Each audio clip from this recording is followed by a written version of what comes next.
balik senyum panggung dan sorak penonton, ada satu kabar yang pelan-pelan menyebar dan membuat banyak orang terdiam. Benarkah Valen DA7 kini berada di titik paling menentukan dalam karirnya? Nama Valen, jebolan Dangdut Akademi 7, kembali jadi perbincangan hangat di kalangan penggemar dangdut nasional. Isu tentang kontrak eksklusif dengan Indosiar bernilai fantastis, tiba-tiba mencuat dan langsung memicu beragam spekulasi.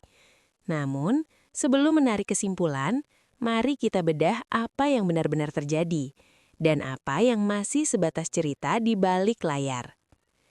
Intensitas kemunculan Valen di program Indosiar. Ada satu hal yang sulit dibantah oleh mata publik. Dalam beberapa bulan terakhir, wajah Valen nyaris tak pernah absen dari layar Indosiar.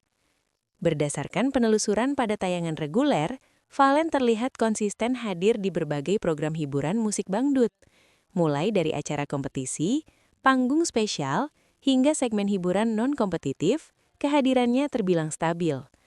Pola ini menunjukkan adanya hubungan kerja yang berjalan aktif antara Valen dan stasiun televisi tersebut. Fakta ini diperkuat dengan unggahan promosi resmi Indosiar yang beberapa kali menempatkan Valen sebagai salah satu figur utama. Meski belum ada pernyataan soal status kontrak, frekuensi tampil yang berulang jelas bukan kebetulan.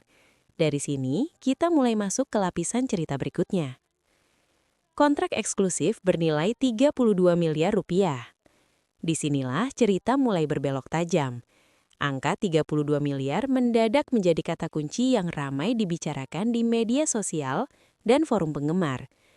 Menurut kabar yang beredar dari obrolan komunitas online dan akun gosip hiburan, Valen disebut-sebut telah menandatangani kontrak eksklusif jangka panjang dengan nilai fantastis tersebut. Angka ini langsung memicu reaksi beragam, dari rasa bangga hingga keraguan. Namun perlu digarisbawahi, hingga saat ini tidak ada dokumen resmi, konferensi pers, ataupun pernyataan tertulis dari pihak Indosiar maupun manajemen Valen yang mengkonfirmasi nominal tersebut. Informasi ini masih berada di wilayah spekulasi publik yang perlu disikapi dengan kehati-hatian sebelum dianggap sebagai fakta. Valen tidak lagi aktif di luar ekosistem Indosiar. Jika kita tarik garis ke belakang, ada perubahan pola kerja Valen yang cukup mencolok. Dalam kurun waktu tertentu, Valen tercatat jarang muncul di program televisi nasional di luar Indosiar. Baik sebagai bintang tamu, pengisi acara musik dangdut, maupun kolaborasi lintas stasiun, kehadirannya relatif terbatas. Ini berbeda dengan periode awal pasca Dangdut Academy, di mana mobilitasnya terbilang tinggi. Fenomena ini sering terjadi pada artis yang tengah menjalani kerjasama prioritas dengan satu jaringan televisi. Walau belum otomatis berarti kontrak eksklusif, pola ini setidaknya menunjukkan adanya komitmen kerja yang lebih terfokus. Dari sini, publik mulai bertanya-tanya tentang bentuk kesepakatan di balik layar.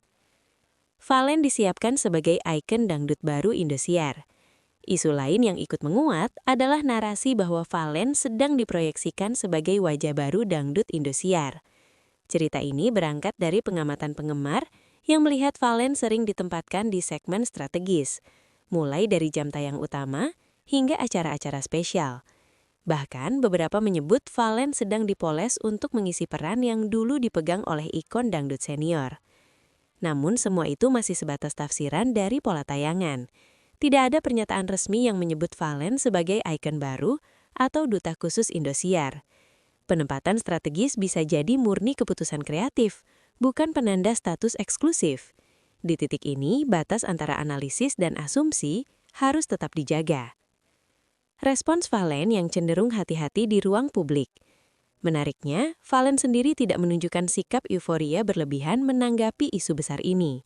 Dalam beberapa kesempatan wawancara singkat dan interaksi publik, Valen memilih menjawab dengan nada normatif. Ia lebih sering menekankan rasa syukur atas kepercayaan yang diberikan, tanpa menyebut detail kontrak, nilai kerjasama, ataupun status eksklusivitas. Sikap ini umum dilakukan artis yang tengah berada dalam fase transisi atau masih terikat klausula tertentu. Diamnya Valen bukan konfirmasi, tetapi juga bukan bantahan. Dan justru di ruang hening inilah, spekulasi publik tumbuh semakin subur, membawa kita ke rumor berikutnya. Angka 32 miliar disebut gabungan multitahun dan multiprogram. Sebagian pihak mencoba melunakkan angka fantastis ini dengan narasi alternatif. Beredar dugaan bahwa nilai 32 miliar bukanlah bayaran langsung, melainkan akumulasi dari kontrak jangka panjang yang mencakup banyak program, bonus performa, dan potensi kerja komersial lain di bawah naungan Indosiar. Dengan skema seperti ini, angka besar menjadi terdengar lebih masuk akal. Namun sekali lagi, ini masih bersifat interpretasi publik tanpa dukungan data konkret.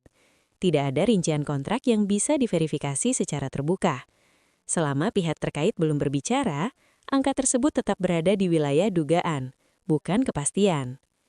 Jika seluruh potongan ini kita satukan, gambarnya menjadi lebih proporsional. Di satu sisi, ada fakta kuat tentang meningkatnya intensitas kerja Valen dengan Indosiar dan pola profesional yang menunjukkan hubungan serius. Di sisi lain, ada rumor besar tentang kontrak eksklusif dan nilai fantastis yang hingga kini belum memiliki pijakan resmi. Situasi seperti ini bukan hal baru di industri hiburan. Popularitas yang sedang menanjak seringkali diiringi narasi besar yang belum tentu sepenuhnya akurat. Yang jelas, Valen sedang berada di fase penting karirnya. Apakah dengan kontrak eksklusif bernilai puluhan miliar atau tidak, waktu yang akan menjawabnya dengan sendirinya. Menurut kamu, apakah isu kontrak 32 miliar ini realistis atau hanya efek dari popularitas Valen yang sedang memuncak? Tulis pendapatmu di kolom komentar. Dan jika kamu ingin terus mengikuti perkembangan berita dangdut dengan sudut pandang yang jernih dan berimbang, jangan lupa subscribe channel ini.